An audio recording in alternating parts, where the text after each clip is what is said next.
So this is the second exercise about the calculation of molecular weight of the solute by using the same colligative property, which is the lowering of the vapor pressure.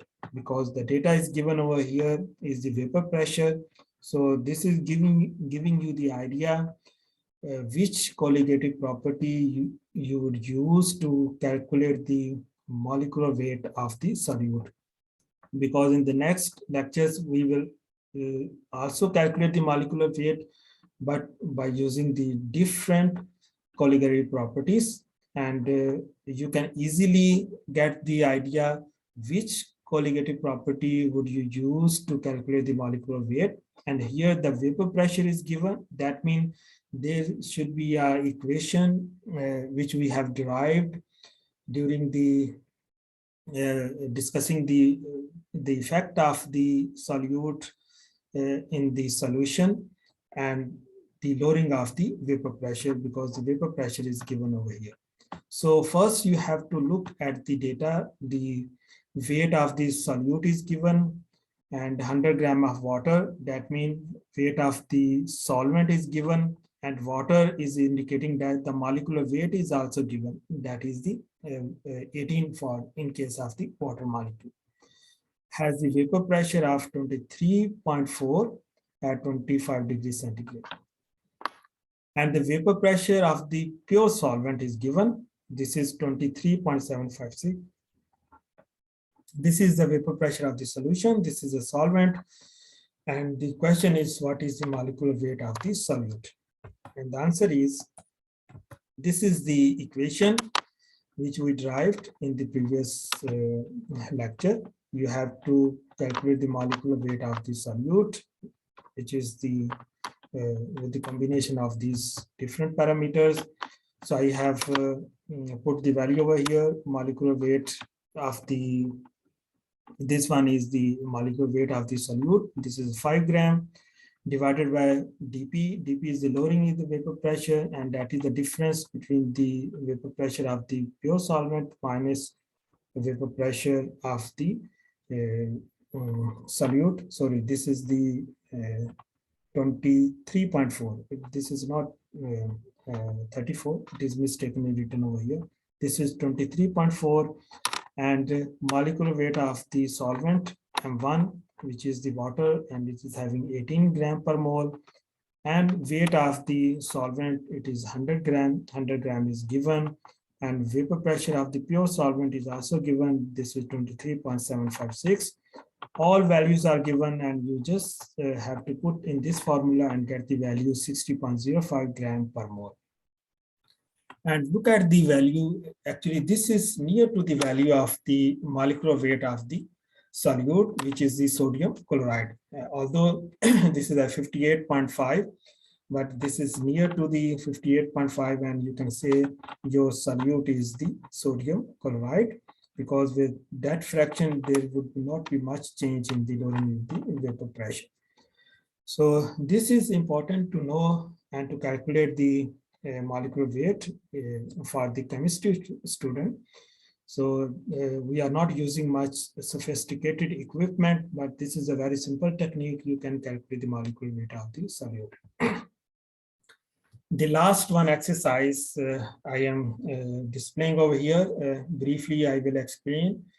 And this is the calculation of the, again, the weight of the solute. This is not the molecular weight. This is the weight of the solute. And the data is given how many gram of sucrose must be added to a 320 gram of solvent to lower the vapor pressure by 1.5 mm of mercury, and the vapor pressure of water at 25 degrees centigrade is 23.8 mm of Hg, and the molar mass of this sucrose is the 342.3 gram per mole.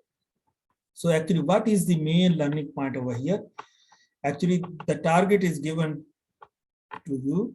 That means if you want to lower the vapor pressure up to 1.5 by using this sucrose, and what would be the weight of that sucrose to be added into the water to reduce the vapor pressure up to the 1.5. And this is very important for many of the applications. That means if you want to lower the vapor pressure of the solution to a certain value, and you can fix, okay, you want to reduce one up to 1.5 or 2 mm of mercury up to 5 mm mercury, you can use the same strategy. And again, this is also very important calculation. So what would be your strategy? Again, by using the Ross law, first you have to calculate the mole fraction of the solvent, and then this equation can be used to find out the number of moles of the sucrose, and then hence the number of grams of the sucrose. And actually, we are now moving towards the backward action. And this start, actually, we use the different strategy. And first, you have to know the number of moles of the solvent, and then you have to calculate the number of moles of the solute. And then by using the formula, you can molecular weight, you can convert into the number of grams of the sucrose. And very briefly is given over here.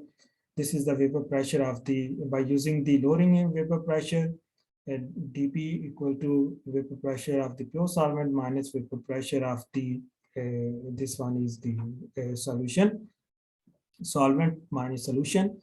And if you want to get the value of the solution, then is you can just moving to the left side, and dP would be on the right side.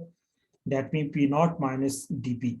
P naught is 23.8 as given over here. This is the pure solvent, and minus dP is the lowering vapor pressure is also given 1.5. And when you just get the difference, your value is 22.3 mm of mercury. So this is the vapor pressure of the solution.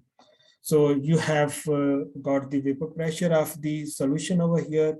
Vapor pressure of the solvent is given, and now you can calculate the mole fraction of the solvent again by using the Ross law.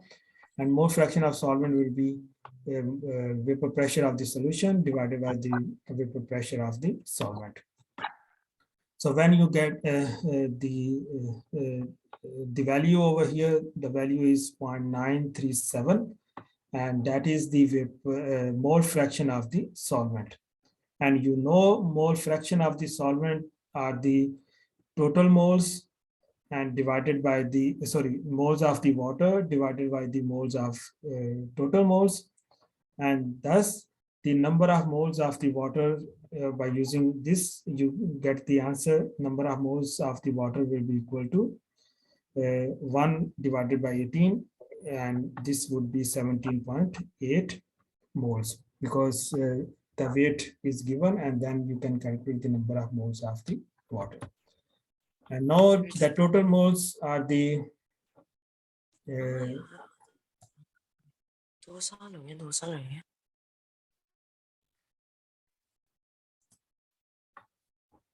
okay, now the total moles you can calculate by using the, actually I'm using the same formula. These are the total moles. Total moles will be moles of water divided by the mole fraction of the solvent. And this is the rearrangement of that formula. And total moles are 17.8, and divided by the mole fraction, the values are 19.0 moles. And these are the total moles. Now you can calculate the moles of the sucrose, and these are the actually the total moles minus divided by minus the moles of the water or the solvent. And this is the same formula. That means total moles are equal to the sum of the moles of the each of the component. And here you are going to calculate the moles of the sucrose. So you have to just subtract the moles of the solvent out of the total moles, and the value is 1.2. So you have actually calculated the moles of the sucrose, and then you can convert into the mass by multiplying the molecular weight of the sucrose, and the value is 4.1 exponent 2 gram. That means this weight, if you add this weight, that is going to reduce the vapor pressure up to 1.5 mm of mercury. So this is all about this calculation.